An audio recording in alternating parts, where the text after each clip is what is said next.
মানে ভালো ভালো টাকা মাইনে দিচ্ছে, সেখানে তাহলে আমরা তাহলে ডিগ্রি কোর্স করে তাহলে কি করে করলাম, টেকনিক্যাল লাইনে এসে আমরা তাহলে কি মানে কি বিরাট একটা কাজ করলাম, ডিপ্লোমা করে মাঝে মাঝে মনে হয়। চাকরি নেই। আর চাকরি আছে তো বলছে 12,000 টাকা দেবে, 13,000 টাকা দেবে মাত্র।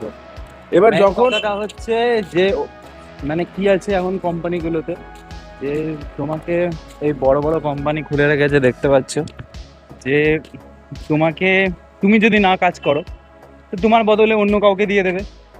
এখন যেমনি আমি এখন পড়াশুনো ডিগ্রি কমপ্লিট করছি, আমি কি ভাববো একটা ভালো চাকরি পাই, ঠিক আছে।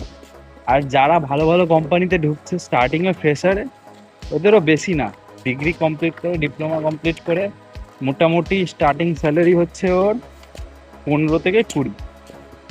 তার বেশি যারা বড় বড় ভালো কোম্পানিতে যাচ্ছে তাই। সে কোম্পানিতে তো পোস্ট খালি থাকে না বেশিরভাগ কোম্পানিতে, মানে কম পোস্ট থাকে।